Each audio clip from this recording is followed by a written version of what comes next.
Hello and welcome to Champ Select, your go-to competitive Legends of Runeterra podcast. I'm Alex. As per usual, joining me are my two co-hosts, Noble. Hello. And Hugh. Hello. And today, the seasonal has come and gone.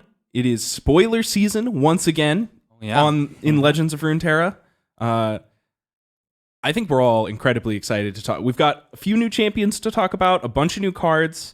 But before we get into that, we're going to take one last look back at the seasonal. At least the open rounds. The top 32 hasn't been played Top yet. 32 has not been played yet, but sadly... None of us made it, so who cares? I got pretty worked in the seasonal. I was actually pretty sad about it, because I felt more prepared for this seasonal than I had any of the ones before. And I had the worst performance in it, which is kind of tilting. Yeah. I'm not going to lie. Pretty disappointing. Well, you said you dropped at 1-2, right? Yeah. I mean, you heard about that guy who went 3-2 and then got 4 buys into top 32? Yeah. Wait, what? Yeah, he went 3-2. number And he was like 15 on the 15th on the ladder. ladder. And so all of his opponents were dead, so none of them showed up for their rounds. And so he just got 4 buys in a row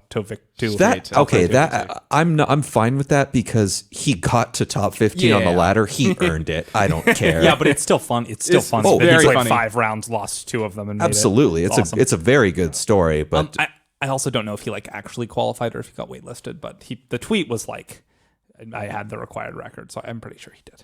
yeah. Yeah. It's a funny world, the seasonal. So let's take a look at what actually performed well. We've got the data, or at least the top 32 by the numbers has been released here, and I would say it's not all that surprising. I think we're pretty much right on with what we were expecting, which at the very least I'm quite happy about. At the very least, that means that like my testing, at least for me, felt solid. Like the field was what I predicted it to be, which I can at least have some solace in that. At least that part of the tournament went well for me, which was not necessarily true the last. I mean, it's couple felt times. like every seasonal we've gotten pretty damn close to exactly what people are bringing in the grand scheme of things. Obviously, we can't predict exactly how many Tom Rakas will be in the tournament, but we get most of the meta correct. Yeah. So go ahead, Noel. Yeah, I have it pulled up. Run it. So these are as usual, they do the champions, and so this is out of the top 32 deck lists. The top 32 people, each of whom had 3 decks. Correct. So half of the people had Akshan or Sivir in one of their 3 decks. 16 copies of Akshan Sivir. Which means, I don't think it was of the deck Akshan Sivir. I think there were some Akshan decks and other decks, just because of the Z number being 7, and I have a feeling, but it's also possible that they did that thing where they play like 2 Akshan, 1 Z, 3 Sivir, or whatever. And those were the 2 most played. And then 14 copies of Draven, 13 copies of Ezreal, 11 copies of Gangplank, 10 copies of Zoe.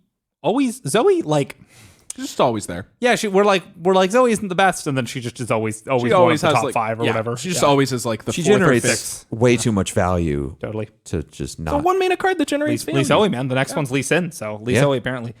You know what is the most surprising about the seasonal tournament too? I'll finish reading it. 9 Lee Sins and 9 Twisted Fates, 7 Zeds, and this is in a deck. Like, not 9 copies of the card Twisted Fate, like Twisted Fate in 9 decks. Yes. 6 Anivias and 6 Viegos. Wonder if they were played together. That would be spicy. 5 Thresh, which is kind of weird. 5 Sejuani, just because Nasus isn't around. 5 Misfortune. 4 Jarvan, Jinx, Shen, Nautilus, Maokai, Hello Deep, Karma, and Lysandra. And then 3 Lulus, Swains, and Elises. 2 Azirs, Irelias, Zillions, Nasuses, and Renekton's. And then 1 Fiora Rek'Sai, Pike, Riven, Darius, and Aphelios. Wait a minute, there's 1 Aphelios? Yeah, all right. So My hero. the one Aphelios is hype. I don't even know what deck that is. But If you would have told me that there would have been 9 copies of Zoe Lee and 2 copies of Azir Irelia, I probably wouldn't have believed you. Yeah. Honestly. It's like shocking. that's a pretty interesting stat. And like Azir Irelia, still very good, still good ladder deck late in the season.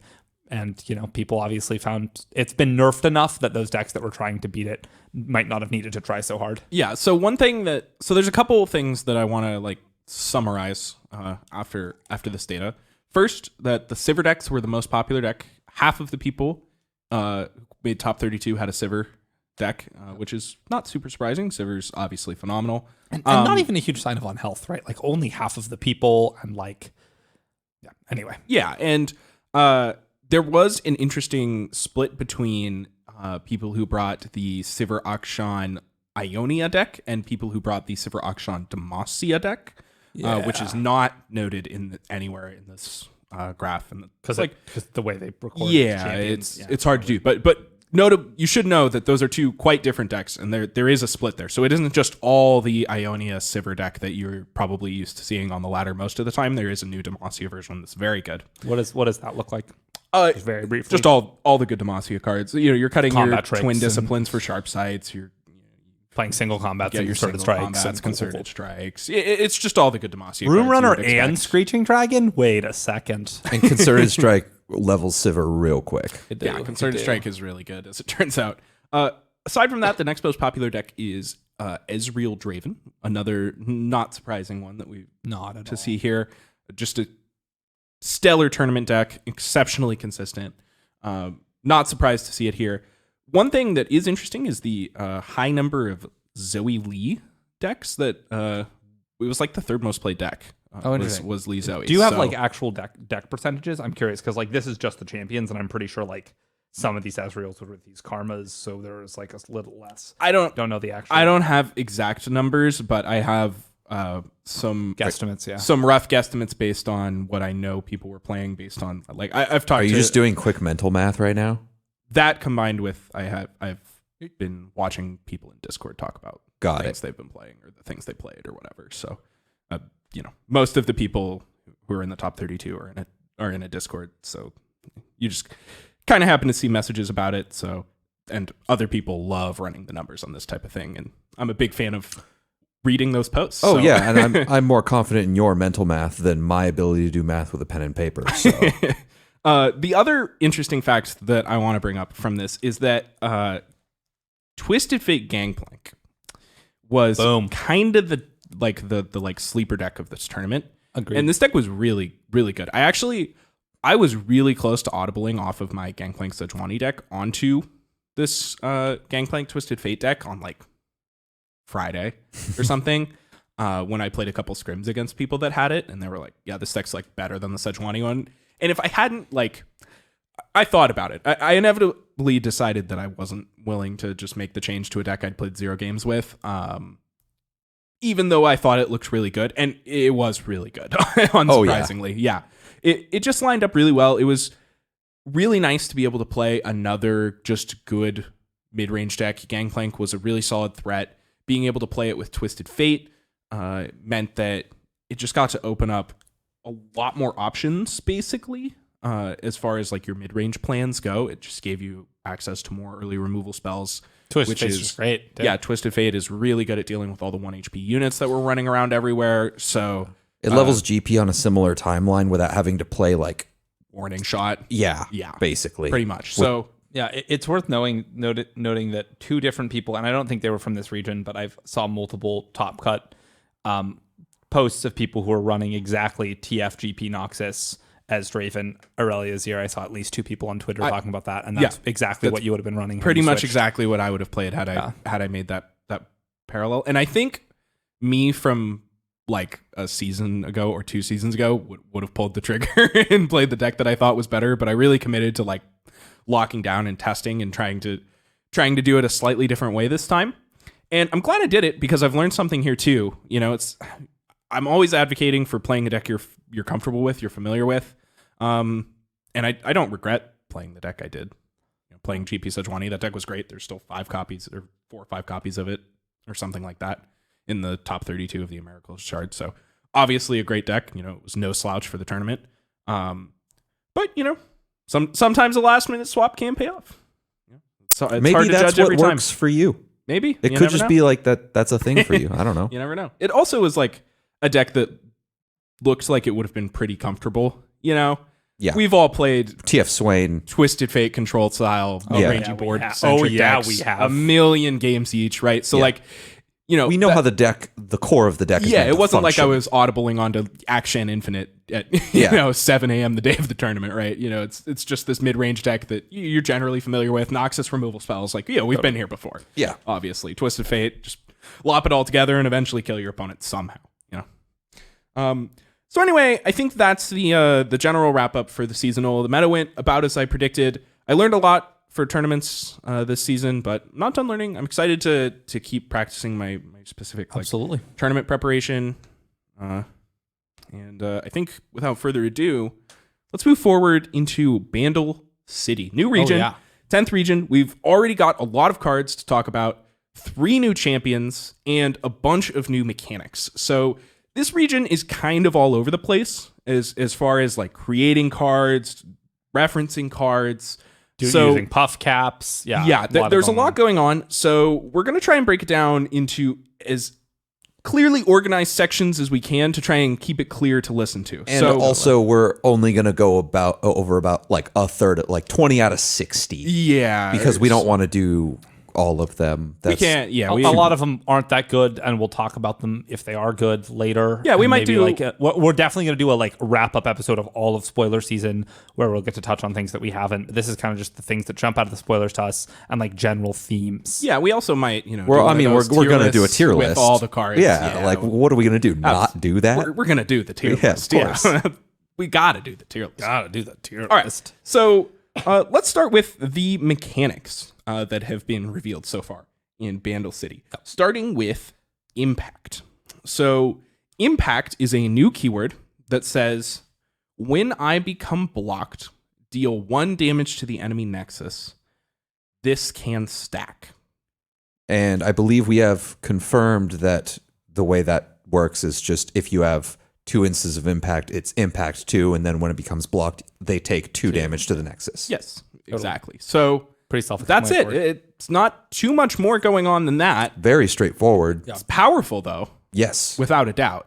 Absolutely. Especially in Legends of Runeterra, where some regions just don't have access to a lot of good healing, and you can't go above 20, right? Yep. Like, 1 damage matters a lot more in this game than it does in a lot of other card games, Absolutely. I think. So, like, I kind of read this, and then the card game player in the back of my brain was kind of like, this seems bad. And then the Legends of Runeterra player came out and was like, hold on, actually, now how many games have we won it? 1 or 2 life in like Esdraven or whatever? How many times does Legion Grenadier feel like the end of the game? Yeah, exactly. Yeah. Oh, that card. I remember when it dealt 2. Oh, yeah. Can we go back to having that card deal 2 damage? Yeah, I don't actually want that. And so I think Impact is good, especially because you can if you can combo off and give something like Impact 4, you just never block it. Yeah, basically. Obviously it's gonna depend mostly on what cards have impact, but the keyword is very strong. Yeah, absolutely. The next keyword that we want to talk about is Manifest.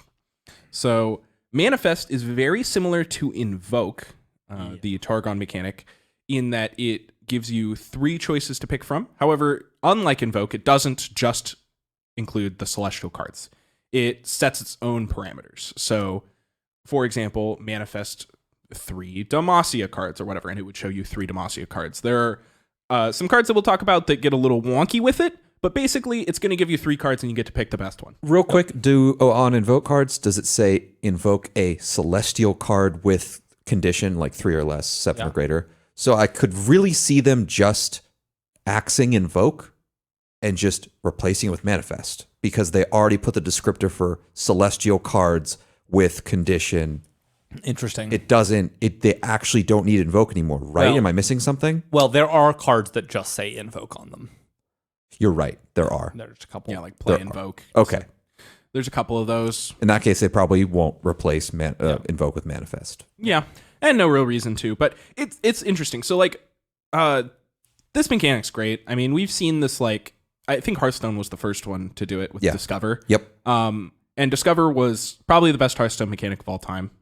I think so. I think it's in the Hall of Fame of one of the best card game mechanics of all time. Is that exactly what it does? It's just look at the top, look at 3 random choices, pick one to choose, and it's and it does the same phenomenal. thing. Gives you a descriptor. Yeah, plays great in Legends of Runeterra. It was probably the best mechanic ever made in Hearthstone, and easily in the Hall of Fame in my opinion, card game mechanics. So more of these effects, like, they just always play good. I've never seen an effect like this done since Discover done poorly. They're just always good. And they like it so much that they added it to the Magic the Gathering card game on the online only client. They like made online only mechanics, and the Manifest is one of them. The Discover mechanic is honestly becoming like a trademark of an online card game. Oh, at this point. it is, and interestingly enough, Gwent also added it, and it is the only community that hates that mechanic. Oh, really? Which is how you know it's a good mechanic, because they're idiots. What's wrong with it in Gwent? So Gwent players have this thing. Real quick. They despise any form of RNG at all. Oh, I see. Okay. Any amount. They think it ruins the game, period. Oh, no. And the whole community also hates net decking.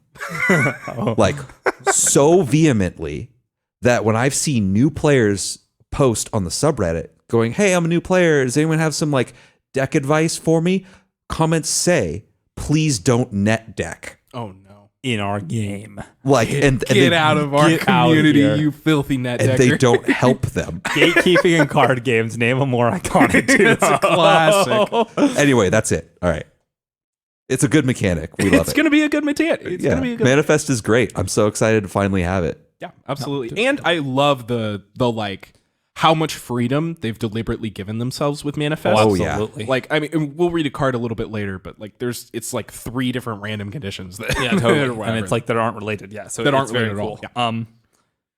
And then a couple soft mechanics, quote unquote soft mechanics. They aren't keyworded, impact, manifest. Those are both things that you're going to see on a card that you can hover over and it'll give you a descriptor of what the keyword does, like overwhelm, fury, things like that. However, these are just things that the region is trying to do and trying to articulate. And the first thing that I want to talk about are traps. Yeah. So the first thing is that puff caps have been changed to a trap. So I think they were always a trap. Maybe they were always a trap, but now they matter. Yeah. And then basically, so it's the same idea of basically planting traps on your opponent's cards and trying to get them to draw them or whatever. That's the other mechanic we're seeing so far. It's in Piltover Zone and Bandle City. And there are some cards that allow you to spring the traps from within their deck without making them draw the cards. Which is interesting. And those traps do not leave the card when they will also activate when they're drawn. I actually didn't really? know that. Yes, this is confirmed I saw a tweet that's saying like people were very people were very convinced that the new Karina Varasa card is really good because she says that you can trigger traps within the top like 5 cards of their deck or something. Yeah. And people were like, will the traps go away? And one of the devs was like, no, they won't. They'll still happen when they draw them. Oh, interesting. Wow, that's really cool. Yeah. That's actually funny because you can. So yeah, there's a lot of play. You with trigger them, they take damage, and they're like, oh, I guess in the next 5 cards I'm gonna die because they know how many traps are coming. Yeah. Interesting. Yeah, that's really cool. So we'll get to that card later and then the last thing I want to talk about, and possibly the most interesting thing here, is I'm going to call it the prank archetype. Yeah. And it basically is just hand disruption, hand interaction in general. So the actual prank card is not a collectible card, but is a card that's collected or that is created by other cards that allows you to look at cards in the opponent's hand and randomly give them a debuff. So we've only seen one screenshot of this so far, and it showed a River Shaper and a Greenglade Caretaker, and one of them was giving -2 power, and the other one was -1 power and can't block or whatever. So like pretty significant downgrades to these cards. Like you do not want to be paying for a 0/2 River Shaper. Yeah, can you imagine playing a 3-mana 0/2 River Shaper? No thanks. Like it's just a complete blank, right? Like totally. And so that coupled with a few actual decent hand disruption elements in a couple other cards we've seen means that we're getting some reasonable hand disruption, hand interaction in Legends of Runeterra. Because prank is hand or pick one of 2 in hand or deck. Yes. Yeah. Do you know if there's going to be an indicator whether the card you're looking at is in their hand or not? So I suspect this is unconfirmed, and I've seen a couple rumblings on Twitter of people asking similar questions. The general consensus from what I've heard from the community is that everyone believes that it will prioritize cards in hand if possible. So as long as your opponent has 2 cards in hand, it will show you the 2 cards in your opponent's hand. and won't pick ones out of their deck. Are we doing that? Is not confirmed. Okay. So what I thought was going to happen was it was going to be makes two, like you choose the two options pop up on the screen, and it's a card that makes the two options where you pick the option of look at 2 cards in hand, or you pick the option of look at 2 cards in deck. Oh, interesting. I don't think it's that. I'm quite certain it isn't that one. Okay. But if it is that one, then you'll just always pick hand, and that's fine. But, yeah, exactly. That's I think it just has the like or deck clause just in case it blanks. In case it would be a complete blank. That makes sense. Yeah. But ideally, it's just going to show you the cards in hand. The card gets much worse if you can randomly just see 2 cards in their deck and have no idea if they're in their hand or not or whatever. Yeah, if you don't get to choose, that's not. It would be heinous. Yeah. Yeah. So, what do you guys think about hand disruption in Legends of Runeterra in general? I guess actually this ties really closely into our question of the week that we wanted to talk about. So if you guys want to do that particularly a little early, if you're okay with that. I mean, I'm fine with that. It seems like the perfect topic. So do we want to talk about the hand disruption card first? What is the question? Yeah, let's talk about we'll talk about the cards as we go into it. But the question comes from Dragon this week. They ask, with this new expansion, we are finally getting some hand disruption / information tools with cards like Trick and Aloof Travelers. What do you think of these type of effects being added to the game? Hunt the Week would like to know if they are nothing to you, Dragon. And yes, Hunt the Week, you are nothing. You're nothing. You're worse Yes. than nothing. You are active negative points when you are put in a deck. Yeah. I am very glad they're finally adding the ability to interact with our opponent's hand. I am excited for this development. I'm sure there are plenty of people who will not be excited at all. It could go very poorly. This is a very sensitive area. Lot of people don't like hand disruption. They're my cards. I want to keep them and I Yeah. want to play them Like- if I draw them. Yeah, it's, in real life, if you were sitting across from someone and they like went and like grabbed something from your And hand. put it in your discard. You'd be like, ah! Yeah. Like, that's not allowed. Somebody just like grabs a card out of your hand and like Sharpies the 2 power out of your River Shaper and Oh, puts God. a big 0 and hands it back to you. Dry erase perfect fit. So you like, Oh man. So I think I'm with Hugh. I was worried that I was gonna get on here and be the lone man dying on this hill, but I'm just gonna say it. I love hand interaction in card games. I mean, my favorite thing to do to people is make them not play the game. Okay. I'm gonna phrase it differently. I really like being able to craft my game plan with advanced information or more information. I would like to note that neither of these cards do that. Like neither of these cards reveal their hand. They don't reveal their whole hand, but they do give you information. Oh, that makes regardless. sense. Okay. Prank does. Yeah, Prank will give you information, right? Oh, that makes sense. So let's read some of them just so we can talk about them. Yeah, I think. definitely. So Aloof Travelers is kind of the one that I think that I'm excited about. It's a 4-mana 3/4. It is a dual region card. It's a Yordle, as most dual region cards are. It's Bandle City and Piltover's on. So you can play this in lots of interesting new decks. And it says, when I'm summoned, both players draw 1, then your opponent discards their highest cost card. So this does give you information. So when they draw 1 and discard a Vengeance or whatever, you know that you do not have to play around the Runation. If they discard a 4-cost card, then you have a ton of information about what could possibly be in their hand. Yep. If they discard like a random 3-drop, you know, that kind of stuff. Yeah. Exactly. There's a lot you can do with just a single card with a condition being removed from your opponent's hand. Yeah. I just so here's why I'm not worried about hand disruption in Legends of Runeterra. And so I'll use a Magic the Gathering example because I think that I'm going to go out on a limb here and say that most people's reservations about hand disruption originate from Magic the Gathering. Yeah. I would have to say. Yeah. So That's reasonable. I don't think we're going to get Thoughtseize. any like Thoughtseize. No, just reveal your whole hand, take the best card and get rid of it. I feel like it's always going to be situational. And even if it isn't, it's probably going to be reasonably costed. Yep. Right? And even if we do just get 5 mana, look at your opponent's hand, they discard a card of your choice. My hot take would be that like 1 mana, look at their hand, take a non-champion would just be totally fair. Really? Yes. One spell mana? Absolutely. Yep. Wow. All right, I'm not going that far, but Yeah. The amount of time you draw so many cards in this game. it's true. You draw There are so a many lot of cards in this game. Like card draw is statted very differently. I think a lot of things people don't like about Magic are things like getting mind twisted or getting cast a bunch of like make them discard 2-3 cards where they just end up with no cards in hand, and that just doesn't feel like it would happen very often. Yeah, exactly. Everything's spinning one there's card no lands for the most part. In Legends of Runeterra. Also that. And so like you're not going to have the games where you have 4 lands in your opening hand, you get thought seized twice and then draw 5 lands and you play one spell the whole game. Like that's just never going to happen in this game, right? And I think I just love the information game that you get to play with partially revealed information when you know things that are in your opponent's hand. Your opponent knows you know things that are in there.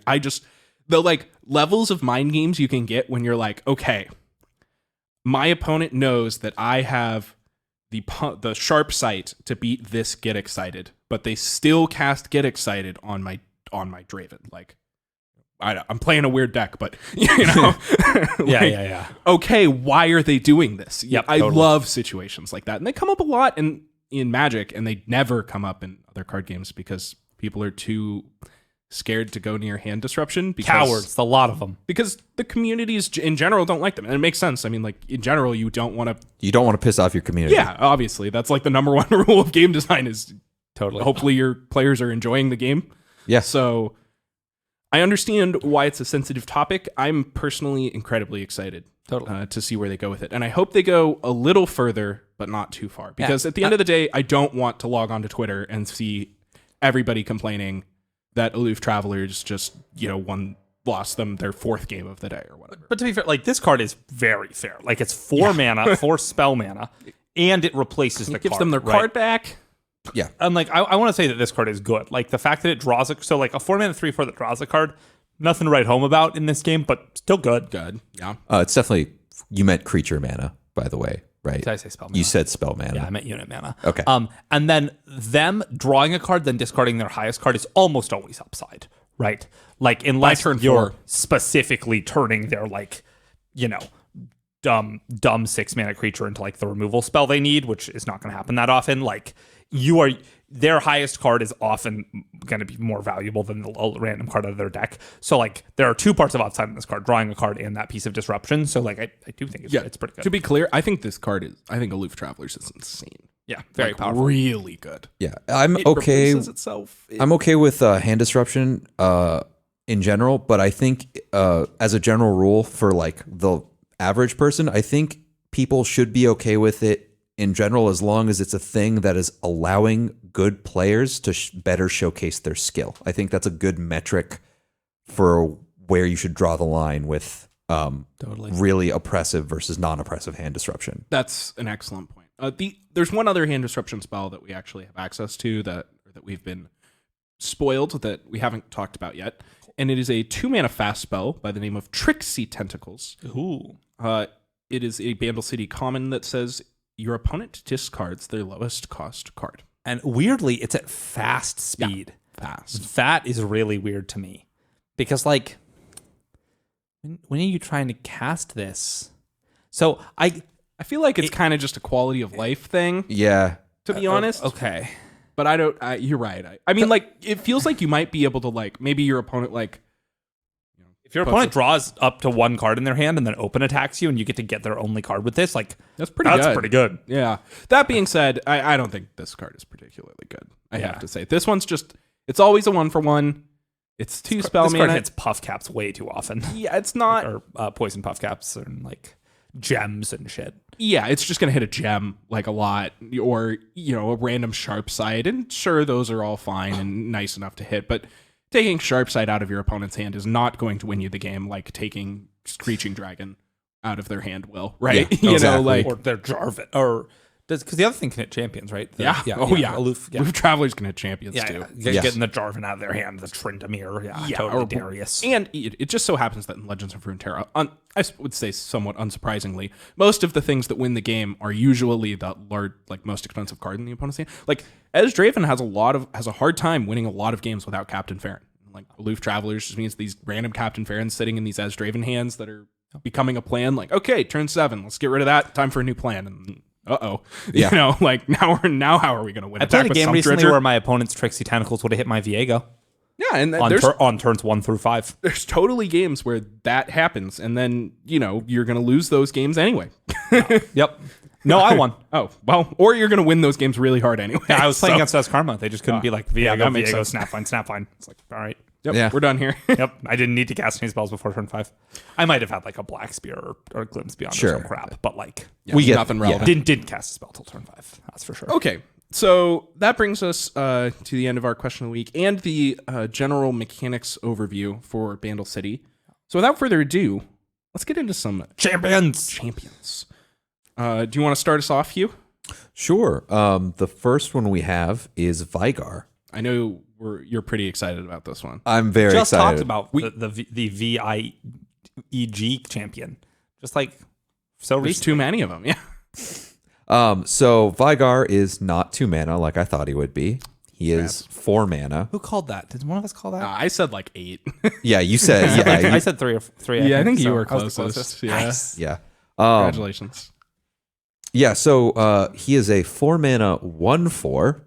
Oof. That feels bad because, as we all know from Zillion's stat line, that it's not great. Yeah. It wasn't as good as it looked. No, it was not.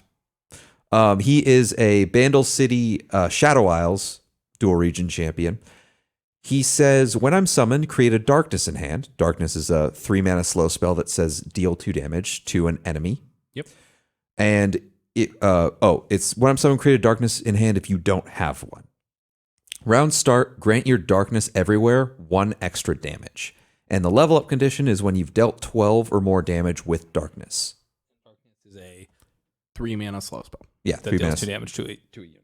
Correct. Yeah, base. Yeah. And then he flips.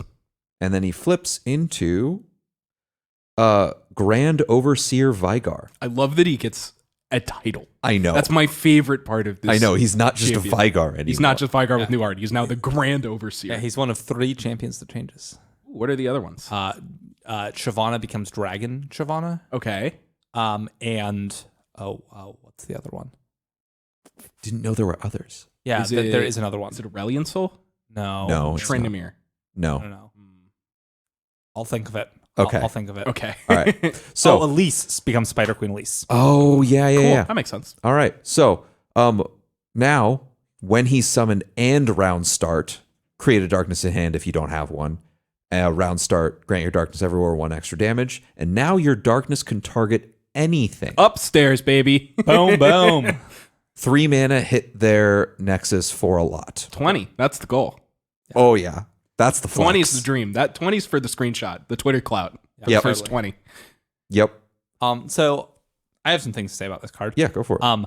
I think that this card reads bad. I think if you look at this card and don't play it with any of its support cards, this card is just flat unplayable because he literally cannot flip the first time you play him unless you play him and then wait 10 turns. 10 turns Yep. and then play it. Like this card obviously needs to be evaluated in the context of his support. Like he's a 4 mana 1/4. Like sure he makes a removal spell, that's really nice, but like he's never flipping, and so he's just a 4 mana 1/4 that made like a 3 or 4 damage spell, and like that's not good. That is not good. But I do think his support cards are quite good, and obviously the flip is insane because you just like go upstairs for massive amounts of damage. Yeah, so maybe we should read these support cards real quick, sorry, and we then should give read his a champ spell first. Yes, his champ yeah. spell I love.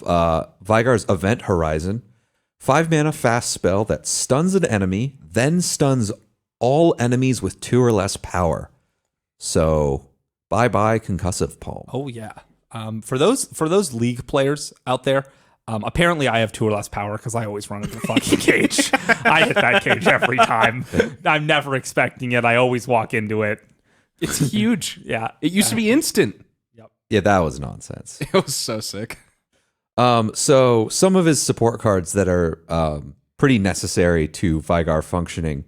One of them is, let's see, Dark Bulb Acolyte. Yeah. So 2 mana 2/2 with Augment. When I'm summoned, create a Darkness in hand if you don't have one. So that's just Good. That card's great. Card's just good. It's a 2 mana 2/2 that makes a 3 mana removal spell. Yeah. And And has it has augment, so it's augment. often going to be 3/2. Yeah. Yeah. And at worst, it's 3 mana, deal 2 damage. I'm down to pay 3 mana for a Mystic Shot, even at slow speed. Yeah, because and you that's didn't. Especially if you're getting it for absolute free floor. off of a card that's trading. Like, against aggro decks, like, playing this card, trading it for a guy, and then they, like, play a 3/2, and then you kill it. Like, that's a good trade. Yeah. It's great. Absolutely. And quite notably, all of his support cards are Bandle City, including his champ spell is Bandle City, which is kind of funny that you can. Oh, it in is. in a Shadow Isles Noxus deck, you can play a Bandle City card because you have your second Vygar. Oh, that's kind of cool. But yes, they're all only mono Bandle City, so I think Vygar's almost always going to be played in just Bandle City. Like I talked about, he does not seem like he can hack it in just Shadow Isles. I mostly agree. Yeah, he's going to need his support cards, without a doubt. There's a couple other pretty good Vygar cards. Yeah, if you... Another one is Twisted Catalyzer, a 2-mana 3/2 that says strike, grant your darkness everywhere, 1 extra damage. That'll get it up there for that 12. That's good. Yep. That one's pretty necessary. Yeah. One card that I'm super excited for, this is one of my favorite cards in the whole set so far, Wizened Wizard. 3 mana 3/2 that says round start, refill 1 spell mana. Yeah, that's a lot of mana, I baby. hate to say it, I think that card sucks ass. You think it Yeah. sucks? Yeah, I think it's awful. It's a Yeah. 3 mana 3/2. Like, you If that card have was to like live for 3 turns to get your mana back. You can just pass, and then you draw a card because you didn't play a 3/2. You're probably right, but I'm still so excited for this card. If he was like Now a that tracks. if he was like a 2/4, I would be pretty in. But like, yeah, he just is a 3/2. Oh, he dies real easy. Yeah. Yeah, he dies to Mystic Shot. and you don't want to like block with it because then you're like, my spell mana. You know, like every turn it lives is just like value, so you can't block. So, I mean, you can. no, you block. can't block. You. so Then there's you're also losing value. a 4 mana 3/4 that is Stilted Robe Maker. When I'm summoned, reduce the cost of your darkness everywhere by 1. And that card's decent, but I don't think particularly good. I think that's the worst of. Agreed. Yeah. But I wanted to mention it because that means Vygar and Dark Bull Backlight are the only 2 ways to create darknesses. So you probably need your darkness to be doing 5 then 7 or like 6 then 6. Yeah, So it seems pretty hard to flip Vygar. I suspect we're gonna get another thing, but I suspect it won't be as good. Is kind of my prediction, because let's be clear, this champion needs to be hard to flip because he will just kill you. Oh yeah, Really because hard. he makes a thing every turn and makes it go up. So it's like once you've dealt 12, you've probably done, even if you've done 6 and 6, right, or even 4/4/4, he's making 3 mana 5 damage Nexus every There's turn. almost no way that Vygar won't just kill you in 2 turns. Yeah, right. Like absolutely. he's gonna flip like 6 your Nexus and then go to your turn and 6 your Nexus, 7 yeah. it or whatever, and like you've probably done 5 damage or whatever from Exactly. You know, and at the most, you know, you're gonna spend some darknesses to clean up the board and then eventually start going upstairs. Right. Like this card is not. You can't just beat this card if it's flipped and sitting on the table, which is fine. So it's going to need to be hard to flip. This is like leveled ASOL levels of inevitability. unbeatable, yeah. Yeah. You just. like leveled Karma. Just like Yeah, like you so just much you're value. basically just hosed if you. yeah, can't but a get it level off the karma board. is not good when your hand's completely empty. Yeah, next card then. This one true. is, yeah. But 1 deep meditation though. Whew. Oh, that's true. All right, so that's basically the Vygar summation. How good do we think this card is as a whole? I don't think we've talked about this at all. This is everyone's first take hearing how we all think this card is. Yeah, we haven't actually discussed I hate to say Vygar it. at all. I think this card's like a C. He's so hard to flip. He's a 1/4. Like, I want him to be good so bad. I read him and I was like, this is sweet. I want to shoot at my opponent's face. And then I like thought about like 12 damage and they pick up like 1. Oh my God. Yeah. Maybe they're going to get bigger than I Our think. boy. Faster than I think they will, but He he's a good champ spell. has a real good champ spell.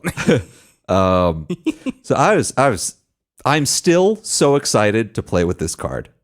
Oh, And without a doubt. I am sitting here. In Expedition. He's gonna be bussing in Expedition. Oh, without absolutely. a doubt. Oh yeah, Free kill Get spells? Excited doesn't kill this. No. That means he's Unkillable. indestructible. Yeah, pretty much. I want this card to be so good. Hughes in pain. I'm watching Hughes like face in pain as he's like I can't say the words. he's just trying. All right, Alex, what do you think? I actually think he's all right. I'm gonna say so. here's where I'm at. Dark Bulb Apprentice, excellent, phenomenal card. If we have Acolyte? Dark Bulb Acolyte, whatever it is, the 2-mana 2/2 that makes darkness. That card's insane. So if we get one more, all I want right now, we only have him and Vigar. If we get one more reasonable way to make darknesses that is not aggressively hilariously bad, and it's hard for them to be hilariously bad if it's making a 3-mana removal spell, right? Like they can only be so overcosted at that point. So I'm going to say I'm cautiously optimistic. I think this card is likely to be really bad. Far more likely to be unplayable than good, I would say. But I am not giving up hope just yet. I think that at least Maokai does deal 2 damage to their creatures every turn. Yeah, well, Maokai They're like the same stat line. Oh, no. No. And they compare pretty unfavorably. Oh, no. This card's way better than Maokai. Hold on. Wait a second. It might... No, this card is horribly unplayable. No. No, he's on to something here. I think he nailed it. Yeah. How many times has Maokai Sapling just killed your champion? Shit. Oh, God, it's just Maokai Jr. What have they done to my boy? Shit. Oh my God! Yeah, you're totally right. Oh, this card's awful. I mean, the dark too bad. I might still play the 2-mana 2/2 though. Well, I'm excited. I for one am excited for Maokai. I might just play that card without Vigar. Entirely in a vacuum. I think that 2-mana 2/2 is just a good card that you just put in decks. 2/2 that makes a 3-mana Mystic Shot. Yeah, I'm in. Yeah, absolutely. Yeah, if there's any ways to make my darkness do more damage without Vigar, I'm in. Yeah. But he might be good. He won't probably be, but I'm gonna. All right. I'm gonna make him playable. God damn it! I'm gonna make this card good. I really hope you do because he's so sick. All right, let's move on to our next champion here. This one is Caitlyn. So Caitlyn is a 3-mana Piltover and Zaun champion. So not Bandle City. We're back in Believe Piltover we and all Zaun. nailed the 3-mana. I think we agree. Yeah, we we hard agree. Collectively agreed. And the only reason I said 4 was because you both said 3, and I wanted to just Yeah. We were right. Good job, team. Yeah. Caitlyn is a 3-mana 3/3 with quick attack. She says, strike, plant 2 flash bomb traps randomly in the top 10 cards in the enemy deck. Flash bomb trap is a trap that says deal 1 damage to a random ally. So it triggers when it's drawn, when the card is drawn. Just like Puff Caps. Except these traps deal damage to the board, not the enemy, not the Nexus. So kind of the opposite. Yes. Like exactly opposite. Yeah. And it only goes in the top 10, which is quite good. Notable. And to one you control, as in the person drawing the trap, just to be clear. To be clear. It's going to deal damage to your opponent's board. She levels up when 5 of your traps have been activated. Caitlyn's level up is she is a 3-mana 4/4 with quick attack and strike, plant 4 flash bomb traps randomly in the top 10 cards in the enemy deck and deal damage to the enemy Nexus equal to the number of your traps activated this round. Sweet. The last piece is that Caitlyn's champion spell is a 3-mana fast spell, Caitlyn's Piltover Peacemaker. It says, fast, deal 2 damage to an enemy and plant 2 flash bomb traps randomly in the top 10 cards of the enemy deck. Create a Caitlyn in your deck. And most importantly, thank God she lost the hat. I like it was the not hat. It was not a good look. I like the hat. It was like Mad Hatter. I'm about the. I loved theme. the aggressively purple hat. It's just so extra. She's a sharpshooter. She needs to not be Well, okay, whatever. Okay. Aside from the aesthetics, this card. She's like a purple beret. Yeah. Yes. Is that what they do in Britain? Is that what they have in Britain? I mean, she's like, I don't know. That level up art looks very Special Forces to me. Oh, yeah, totally. Their berets just aren't green. True. Yeah. She's a militarized police unit. Yeah. It's great. Yeah. This card's really good, I think. Yeah, totally. To be honest. I'm really high on this card, actually. I think this card's so good. Yeah, I think this card is actually it took me a second to come around on it because I was like, well, the strike doesn't do much, but then it's pretty good. So yeah, and also it doesn't sound that great. It's only 2 cards. It's 2 traps in the top 10. That's not that many, obviously. Yeah. It's hard to trigger those, but it doesn't. How many traps do you really need to trigger for you to have gotten your value out of this 3-mana 3/3 with quick attack? Well, I don't think that many. That's not even how I thought. I thought about how many times do you block Draven? Also that, yeah, Yeah. like a lot.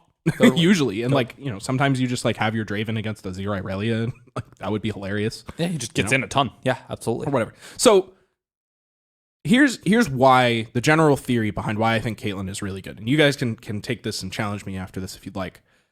She's a 3-mana 3/3 with quick attack, and that stat line is traditionally an exceptionally good early game unit. Champion stat line. Specifically on trap lines. Yes, specifically on champions, especially ones that are generating like, Some amount of value. Some amount of value or advantage. It's been traditionally possible to turn your 3-mana champion that generates value with quick attack into more pressure, more board state, more cards, and advantage, basically. Yeah. Caitlyn, instead of generating axes to turn into more resources, is basically just preloading the damage and like randomly firing it at the enemy board. Randomly.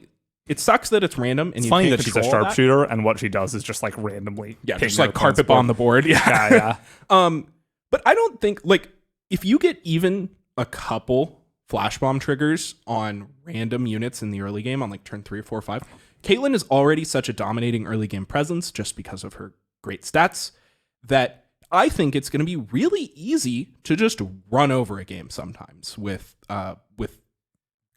like cheap removal spells between like Mystic Shot. And if they have trouble keeping stuff on the board. Yeah, so like if they have trouble keeping things on the board, they aren't going to be able to block, ignition, and like it just seems like you could really easily piece together a pick your whole board apart type plan, all while attacking for 4 or 5 a turn, and you don't need to do it for that long to kill them. Yeah. And another thing that has always been true about Piltover and Zon is that the damaging removal spells really work in concert to kill big units a lot of the time. And so, like, if you're randomly dealing damage, it makes all your random Mystic Shots. Like, this card basically says that some of your Mystic Shots are going to deal 2 damage to random things, 3 damage to things sometimes, right? Because they'll get pinged and you can Mystic Shot them, and that kind of stuff is really good. I think this is one. PNZ really, really wanted a Draven-esque champion. Oh, yeah. Really wanted one. Also that is huge for this region. Also, I'm less thinking about Mystic Shot being more value. I'm really thinking about Static Shock. Yes. Yeah. Static Shock gets way better when random damage is getting thrown at your opponent's creatures. And also, like, let's not forget about like there's random like Scorched Earth effects or whatever that are often played in tandem with these Piltover and Zon cards. Like, people randomly taking one, Ravenous Flock, Scorched Earth, like, these random Noxus-based removal spells too benefit a lot off of random units randomly having a 1 damage marked on them. Totally. And like another thing to note about her is that she pairs really well with Teemo, which is worth noting because it'll help Turbo Flipper. And also that's another champion in her region, right? So that gives her a ton of flexibility. Like, you don't have to play Noxus. You can play her and Ezreal. You can play her and Teemo. Caitlyn control. Yeah, totally. I do think we're hyping this card a lot, and like Tier being kind of mediocre. Like, champion slots are valuable. She doesn't provide an immediate card advantage. But I think she's powerful. Just a 3-mana 3/3 with quick attack, which is such a good stat line. Yeah, at the end of the day, if Caitlyn feels like one of those champions that if she ends up not seeing play, it's probably just going to be due to other champions being particularly excellent in that deck, or like like this is one of those champions where it's like obviously would be a nuts card, and like if she doesn't see play, it's because you have. She might end up being kind of like a Riven. Like, she doesn't see play because the other champions those decks plays are better. Yeah, exactly. It's there's a lot that happens a lot in Legends of Runeterra because for the most part the champions aren't usually awful. So so I hope that she sees play. I think she's really good. I think she has the potential to take over a lot of games. Yep. And I want to play and I want to talk about some of her support cards now. Yes. Yep. So one that people were excited about is a Karina Mastermind. She is a 6-mana 5/5. Play plant 5 flash bomb traps randomly or activate the effects of all traps in the top 5 cards of your enemy deck. This is the card that we were talking about that doesn't remove traps. But the Flash bomb traps are plant 5 flash bomb traps is a lot. Although it looks like it doesn't plant them only in the top 10. No, it's plants them in the top 5, which is No. There's 2 modes. It's plant 5 flash bomb traps randomly, or in the top 5 cards, or activate trigger the the traps in the top 5 of all traps in the top 5 cards. So you're either planting 5, or you trigger all the cards in the top 5. That's weird because the skill right next to the card in the spoiler says plant 5 flash bomb traps randomly in the top 5 cards of the enemy deck.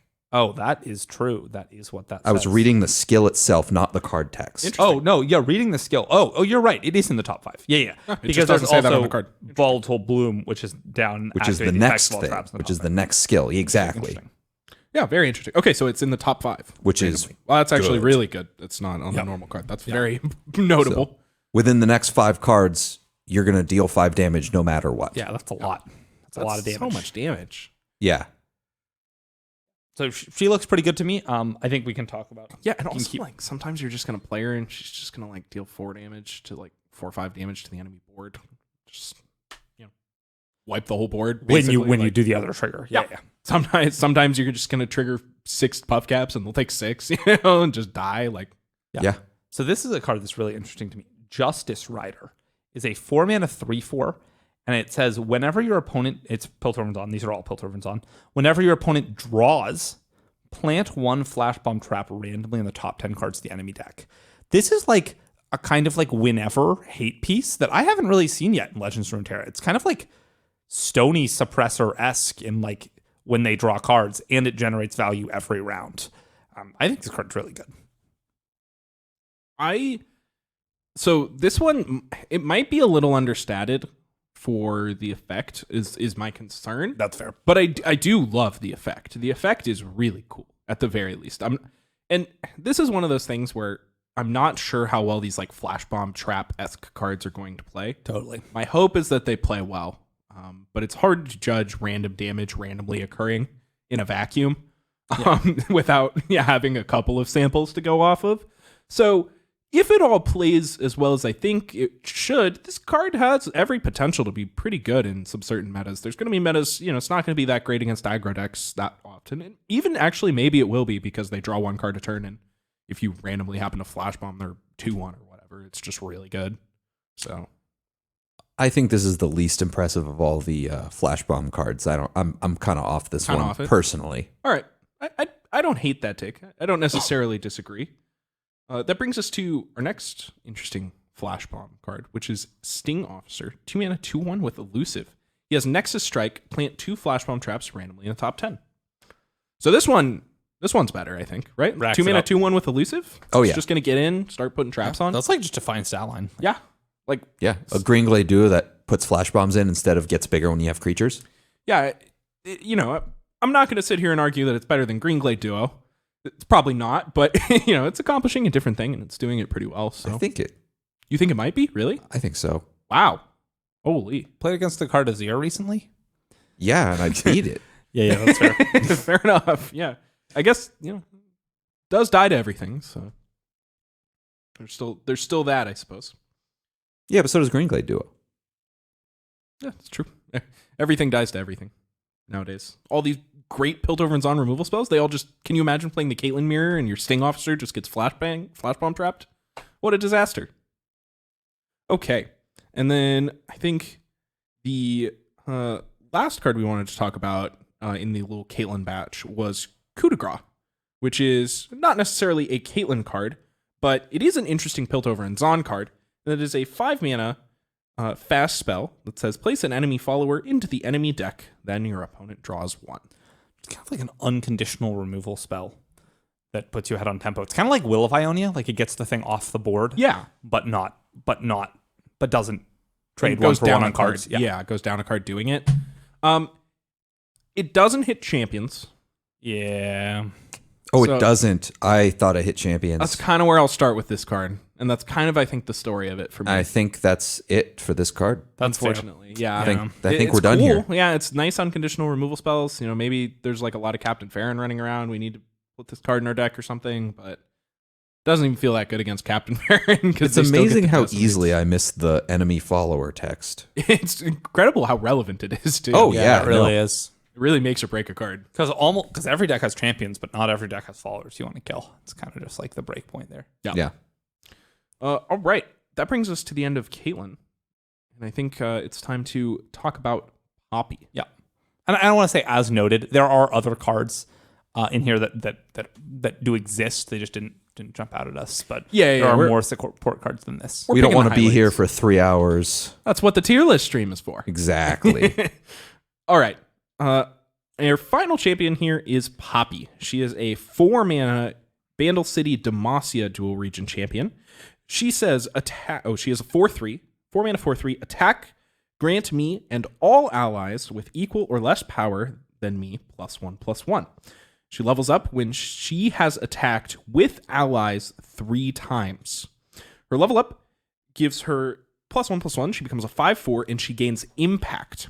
She says attack, grant me and all allies with equal or less power than me +2/+2 and impact. And then the last little bit of information here is that her champion spell is Poppy's Keeper's Verdict, a 6-mana slow spell that says place an enemy unit on top of the enemy deck. Create a Poppy in your deck. This is the really fun thing in League where she just whips the hammer and you just bang fly people out of team fights. Yep. Love that. I love this card. I think it's so good. Yeah. Interesting. I think it's really, really good. Yeah, I think this card's nuts too. Nuts. It's Bandle City Demacia, yeah. Okay.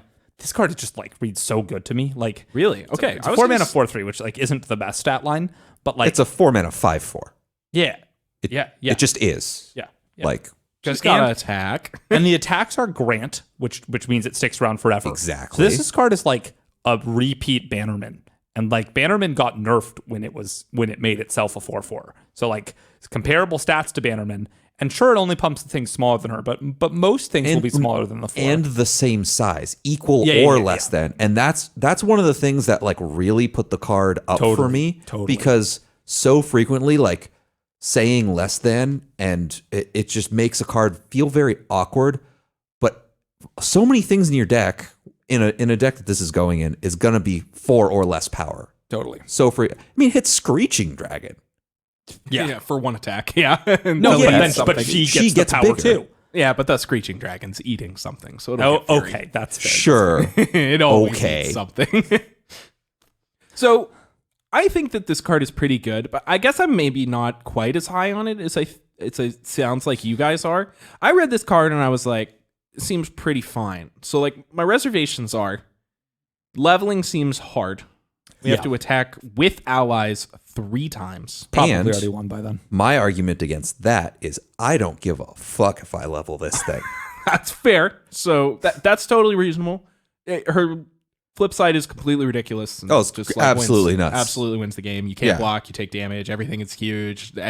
Heaven forfend if you attack again and things start getting impact too. I just think you're dead before she even levels most of the time. That seems pretty plausible. I worry that there might not be enough of a like random go wide strategy to support this in Demacia that's good. Scouts. Yeah, I don't think this card is good in Scouts. Really? I think this card is better than Quinn. Yeah, I do not. Yeah. Interesting. At all. Really? I don't even think it's close, actually. She's really good with Quinn, which is funny. She's really good with... I would actually say that I would replace Misfortune before Quinn with this card. And we don't have to play Bilgewater? And then just get a different region. That could be it. Then I don't think that we should be playing Scouts anymore, basically. Was kind of like my head canon for what I'm doing with this card is. I think Quinn is better in Scouts. I would play this over Misfortune, but then I'm not playing Scouts. So then I'm just playing Demacia units, which has never been good enough. So maybe this card is the thing that makes it good enough. Like I feel like it this was card good enough when Bannerman existed. Yeah, that's true. So but that was a while ago. I mean, and Scouts is Demacia units and has been good enough at multiple points. Like, yeah, it could get there. I guess I'm just a little skeptical. I'm not as immediately in on this. Like, well, we'll just give our things +1/+1. How good is Stony Suppressor now? Like, not that good. I don't know. I'm genuinely asking. Yeah, like pretty bad. Yeah, there's a lot of aggro. The stats aren't very good on it. I mean, it's fine. It's got its places. Obviously, it's still like hoses Lee Zoe and whatnot. So Yeah, okay.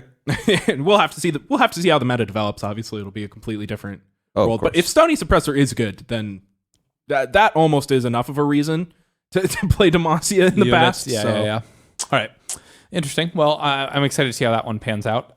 She has some cool support cards. Yordle Ranger is a 6-mana 5/5 with Scout. It is a dual region, Bandlewood and Demacia, and then has attack.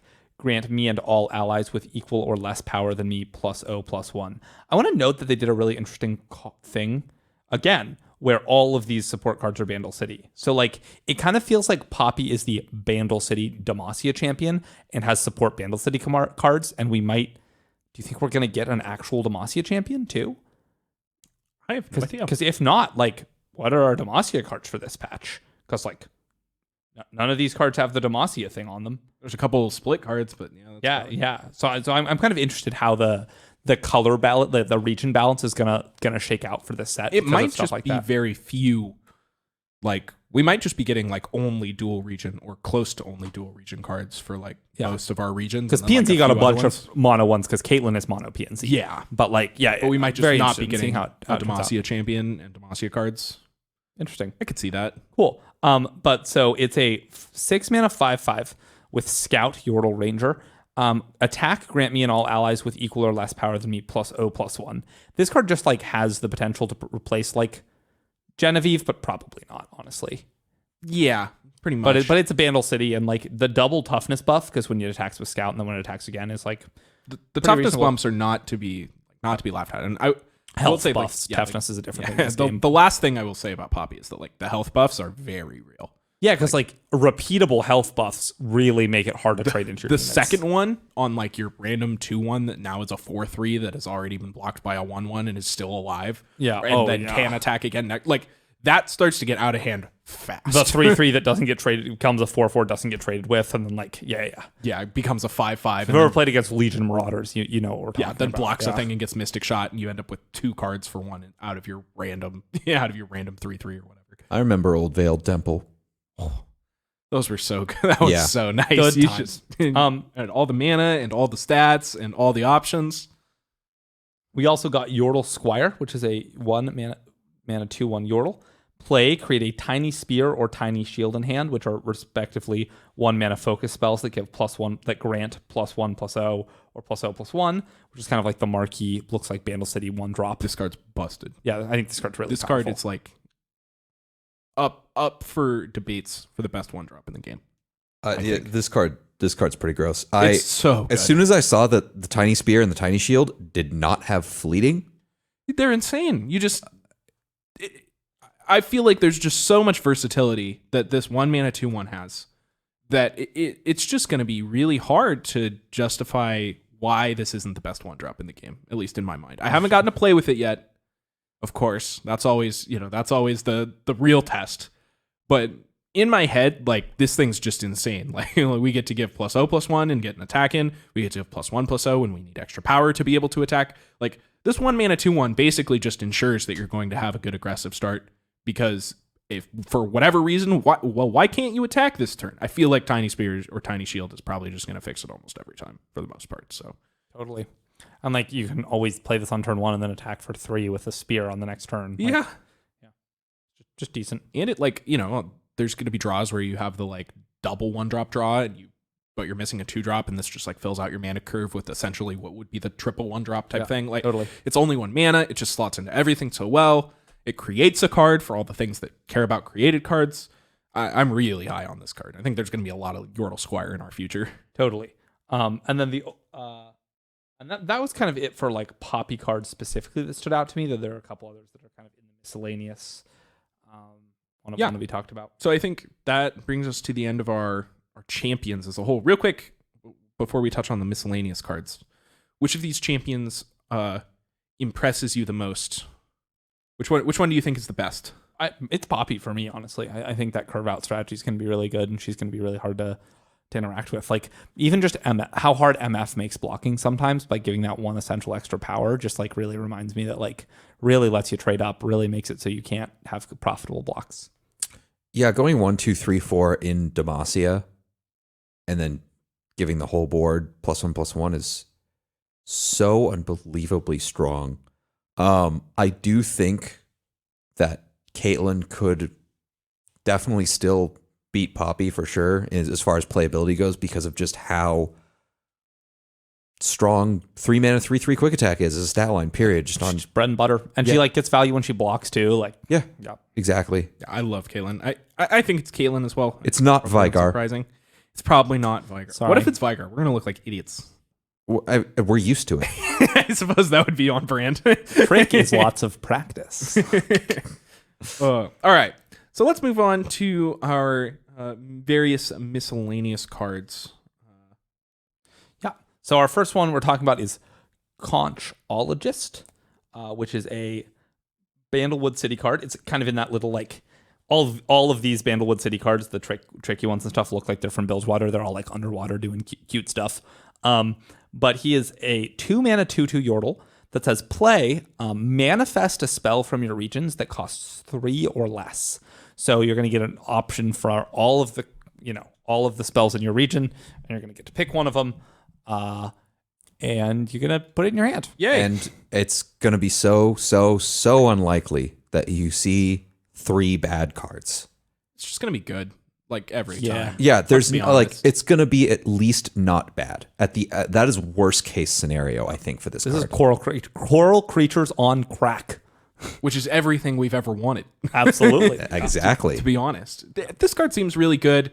There's a lot of good Magic Conch jokes available, so that's definitely bumps its playability in my eyes. Totally. And like sometimes you're going to get like this random spell that is not particularly playable, but really good right now. Yeah, absolutely. Yeah, and you get a lot of looks at it too. Random health potions, those can be clutch. Oh my god, yeah. Yeah.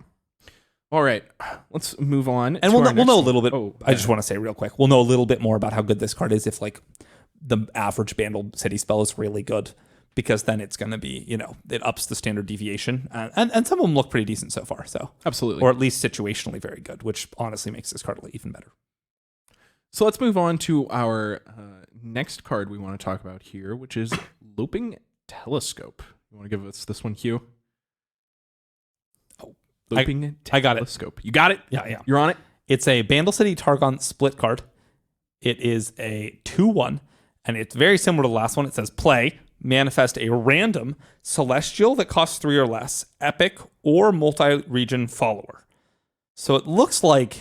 Yeah, so the way I read this is the first card in the going from left to right. The first card will always be in the first category. Random celestial.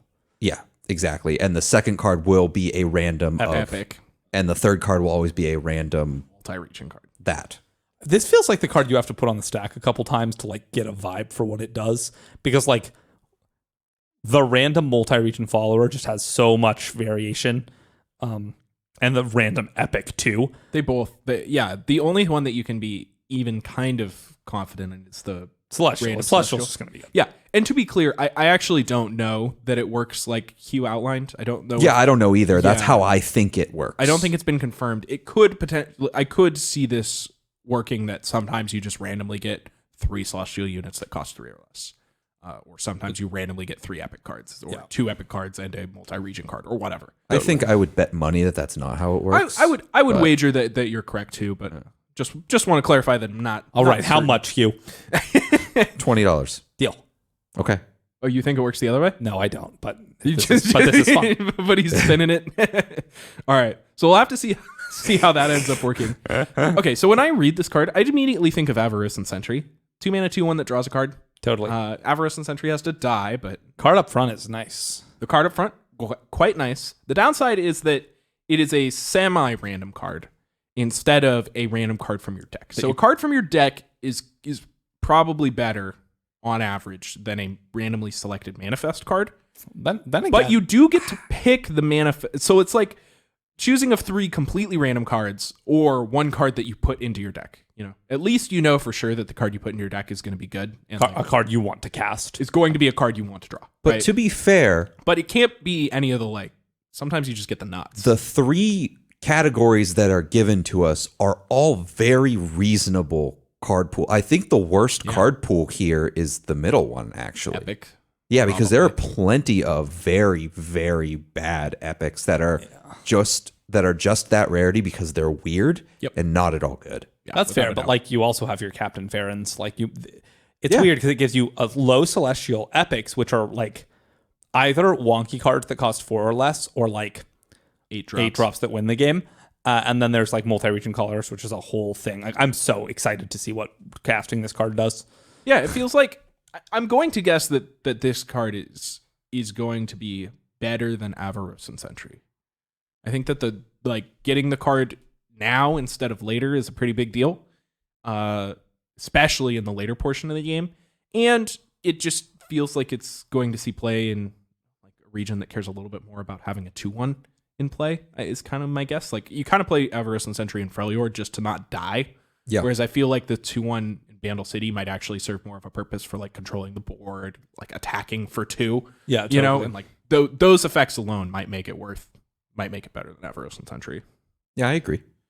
Okay, the next card that we wanted to talk about is Mini Morph. So Mini Morph is a 6-mana burst spell that says transform an enemy into a 3/3 mini and silence it. Sorry, I just got some flashbacks from this tournament that I had to play this one time in Magic the Gathering. Yeah, so Saw a lot of mini-minities. That's all I'm going to say about that one. A lot of elk going around. All right, this card's great. Like, I just want to straight up gush about how good this card. It doesn't say non-champion. Yeah. It doesn't say until end of turn. Yeah. It's burst speed. What happens if you hush the mini-minity? It says and silence it. And after. silence it. Okay, cool. Yeah, it's a mini-minity. It's whimsy, but permanent. Yeah. Yeah. But like hushing removes effects, so like No, but hushing doesn't, it doesn't make the whimsy squirrel not a squirrel anymore. Okay, got it. So this card does a lot of things. The first like knee-jerk reaction that I saw the LR community have was, oh god, Lee Sin is over. The days of being able to cast the card Lee Sin are behind us. Because this card just hoses the whole deck. The fact that it's burst and just like this is burst obliterate a unit. Yeah. They make a your dreams are done. Like I'm pretty sure there's not a way to get it back. Like rekindler, it's gone. Killing it shouldn't work. Mm-mm. Like Nope. You can't even rekindler it back because it hasn't died. Nope. Like you can't even chronicler ruin it. You can't Nautilus flip trigger it into your deck because it never actually got obliterated. I bet if you will of Ionia of it, it's still a mini-minity. Yeah, it should be. It should be. I think so. Yeah, absolutely. I think it transforms the card. Yeah. I think the card now exists as a mini-minity. Horrifying mini-minity, which in the art is so good. The art is like a little tiny cute thing that looks like this surprise Pikachu face. Yeah, it's really cute. Yeah. It's got a little bit of the like scream. Okay, I was like not super into this card. I was like, it's 6 mana, they get a 3/3, and the more I think about it, I'm like, this might be the best removal spell they've ever printed. Yeah. What the hell? It's so good. Like it's at minimum burst meta. It's at minimum gonna have a big say on the meta because if Lee Sin's out dominating anywhere, we can go take our hushes and our mini morphs and we can go to battle. You know, nice Tom Kench idiot mini morph it. You know, like oh my god. Well, then he traps the things he's eaten forever. Nice Watcher idiot mini morph. You know, like there's just so many cards that are just like any like one card centric plan. I just feel like nice karma mini morph. Like how am I going to win the game with my champions I want to win the game with? They're all 3/3 mini teased. The only way to ever get around this card is if you wait until they tap under 6, which isn't that hard to do, play your thing, and then immediately bastion that. Pretty much. Immediately. Yeah. That's crazy. Like, yeah. And then what? And then all they have to do is just burst speed another anything spell. And then mini morph it. Like totally. Yeah, it's messed up. And like, so the downsides of this card, because they are real. One, it's 6 mana. 6 mana is a lot of mana. And you're not removing a creature from the board. You're turning it into a 3. Correct. It's quite bad against aggro. Like, totally. Oh, it's horrendous. You cannot afford to pay 6 mana to turn their Jinx into a 3/3. Like, even though you need to kill Jinx, that is not gonna get the job done, right? Yeah. So I mean, and that might win. Sometimes it could win some games, but absolutely. totally. But in general, that's not really where we want to be. the times where this card starts to get really absurd are when you like can do it in combat to like also eat the 3/3 at the same time or whatever, like kill their champion and eat the 3/3 at the same time. It starts to get really ridiculous. And if you have a deck that just like doesn't really care about the 3/3, maybe we're making a lot of tokens with Eye of the Dragon or something, right? We just don't care at all about this random 3/3. That seems very real. Like there's a lot of ways to just kind of ignore the downside if they get a 3/3 for the most part. And the fact that it just completely hoses so many current strategies, like I think this card is going to define the meta, even if it doesn't see play. And I do think the fact that it makes a 3/3 is enough to make sure that this is like best in mid-range decks or like beat downy decks, tempo-y decks, as opposed to like control decks, because you then have to answer the 3/3 as a control deck, whereas that's not true with like a Vengeance or whatever. Yeah, like as Karma would rather just try and like Mystic point a Scorched Scorched Earth at Lee Sin, probably, realistically, than do this. But they can't play Scorched Earth, so. Yeah, exactly. And they also can't play this, so it's kind of moot. Yeah. But, you see my point. Like, I do, yeah. I get what you mean. They want to be casting thermal beams and like Mystic Shotting shit. Yeah. So our next card is Hidden Pathways. It is a mono Bandle City card, 5 mana, burst, costs 2 less if you've created 2+ cards this game. Draw 2. They did it. They finally figured it out. They finally figured out if they made it 4 mana and then 2 mana, it was going to be too good. So they just started it at 5 mana. Because they did that with Deep Meditation. They did it with Pilfered Goods, which I guess is 2, then 3. Hey, Whispered Words and is still 4 and 2. Yeah, because that card's not that good. Yeah, because Reputation is way, way harder than playing any of spells last others. round Exactly. or hitting your opponent's Nexus. Yeah. Yeah, and also Deep Meditation always draws spells, and Whispered Words only draws 2 cards, which I think always drawing spells is better, but there's Depends an argument there. Yeah, totally. Usually in the Deep Meditation decks, drawing spells is usually better. Though, then again, I really wish I could draw Lee Sin off my Deep Meditations. So This is true. Maybe it isn't better. Regardless, this is our Bandle City draw spell variant. I think it's good. And it's like great. Yeah, Yep. like it's so easy to make this 3 mana. I think it might be the best one. Yeah, we could play this with like Heimerdinger I'm and inclined stuff to agree. in like a Bandle City Heimer deck, or I mean, Heimer is also just Bandle City, so you don't even have to play PNZ. But like PNZ creates a lot of cards, this creates a lot of cards, and you can like pretty easily like, creating cards is very easy in Legends of Runeterra right now, even for decks that aren't actively trying to do it. We just talked about 2 2-mana followers that both create cards with the Manifest mechanic. Yeah, and there's like Ballistic Bot, like a lot of the best cards in the game just happen to create Mountain cards. Goat.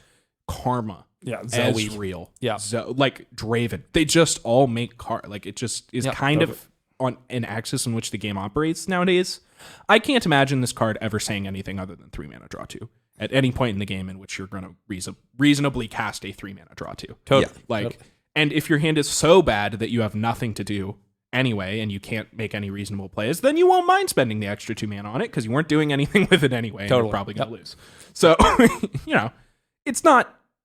I just think this card is going to be so good. Like, it's just always going to be 3 mana draw 2 for the most part. And unless Bandle City as a region is hot garbage, like this card has to be good. This card has to be good, pretty much. All right. Next up, we have we have Aloof Travelers and Tricksy Tentacles, which we plan to talk about, what kind of slipped in earlier. Yep. So now we'll talk about Lecturing Yordle. Lecturing Yordle is a 4 mana. I believe he's a 3/4. I've almost found him. We're so close. He's a 4 mana 3/5. Oh, that's why I liked him so much. He's huge. He says, when I'm summoned or attack, create a fleeting Poison Dart in hand. And Poison Dart is a 1 mana slow spell that says deal 1 to anything and plant 3 Poison Puff Caps on random cards in the enemy deck. Like this card just like that creates a lot of cards for like rummages and not some treasures and whatever. And like play or attack like these very versatile pings is like it's pretty good. This card is crazy with Caitlyn. Yeah. Crazy good with Caitlyn. Yeah. It wants to attack. Caitlyn wants to attack. The 1 damage coupled with the flashbang traps mean that you're going to be able to actually clean up units efficiently. While it's doing it, it's placing puff caps in the enemy's deck that are going to help trigger your Caitlyn. I think that card is great. Basically, like one damage and 3 puff caps. That's really good. The only downside is that I have to attack with it. So yeah, but like I mean, it's a 3/5. It's going to live like, and they kind of add up. They start to add up all of the different pings. So yeah, it's going to be able to attack on turn 4 almost every time. Like, because like the worst case scenario is on turn 4 they play like a 4/4, and then you get to attack, because if they block, then you just get to poison dart it, and then you still have a 3/1. Like, totally, just seems really hard to block, really hard not to block, and it's and you start generating pinging off value. 1 toughness units. Like, Yeah.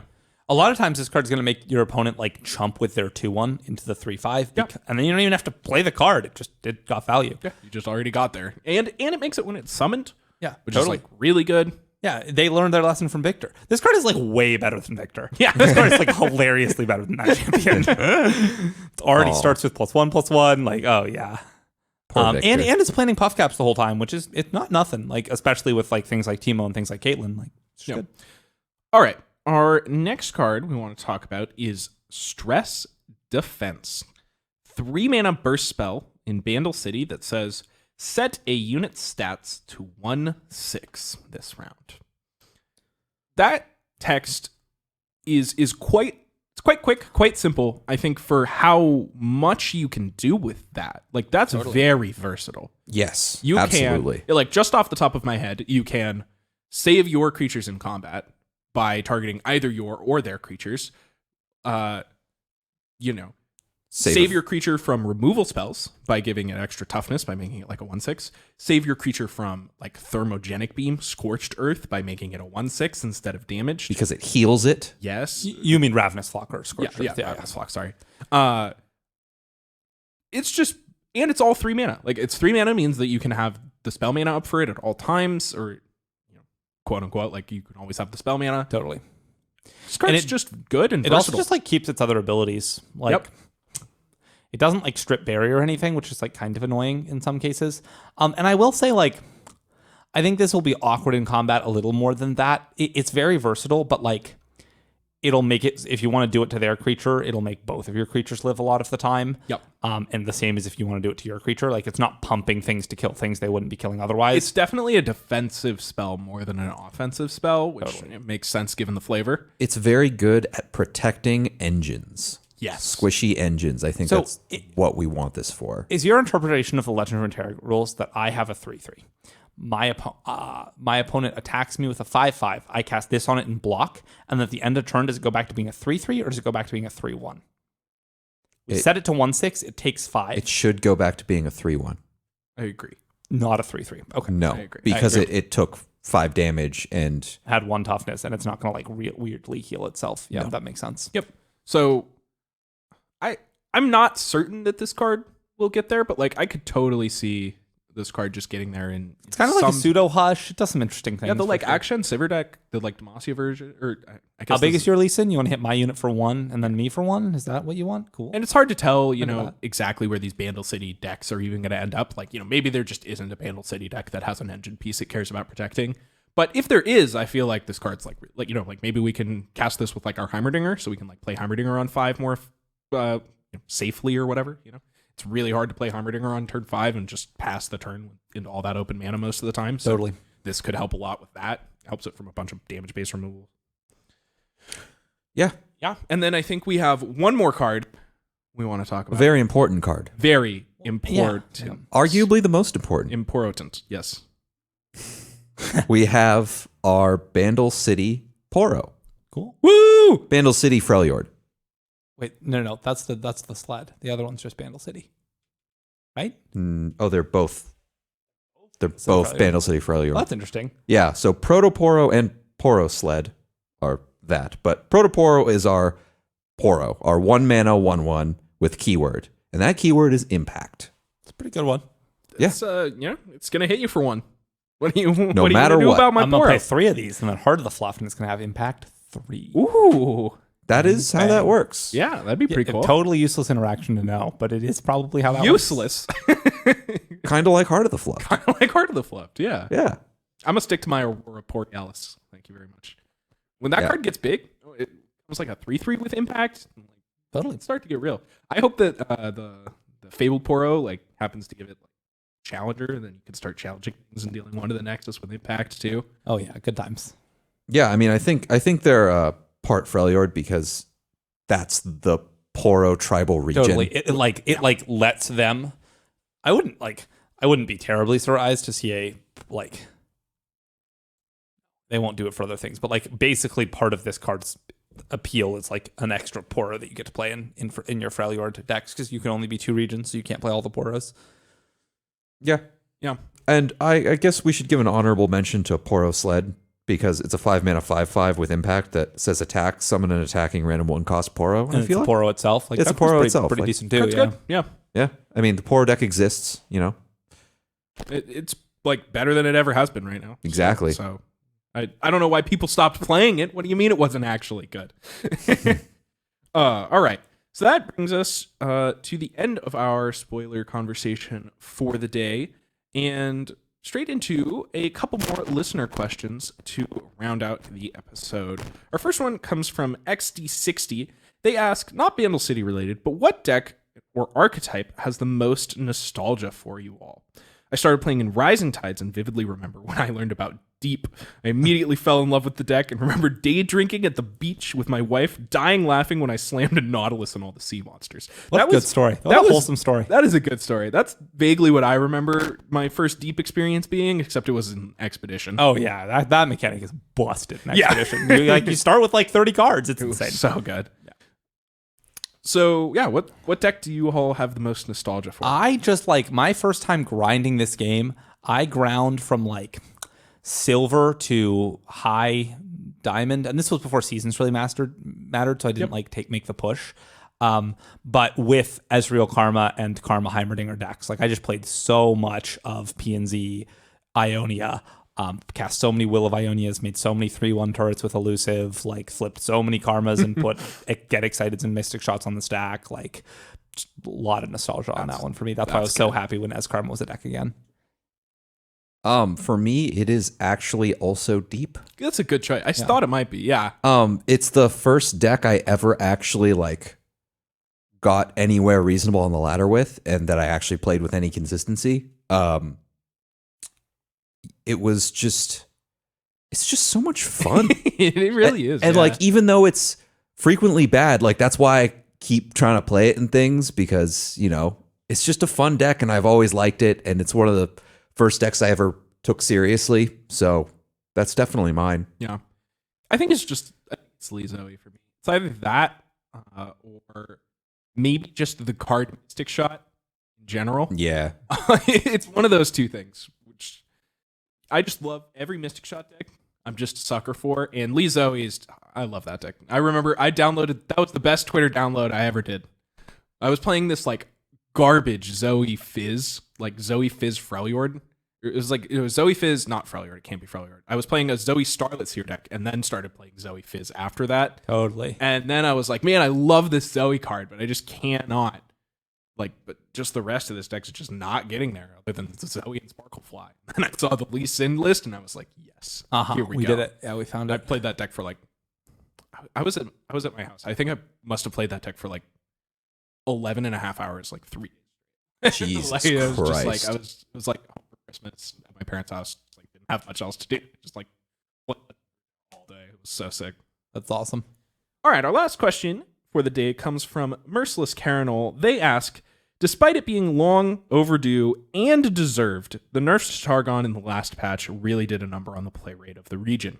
Is there anything you would change about the region to bring that up, or should Targon stay in the dump where it belongs? Oh, wow. Bring Aphelios back. Oh my God. I want him back. Give him to me. In full form? Or? It doesn't have to be in full form. It probably would be a bad idea to do it in full form. Yeah. And the problem with that is that it's hard to think of a way to buff him. What if we made the bad guns 3 mana and then put Calorum and Graviton? Oh, so it's such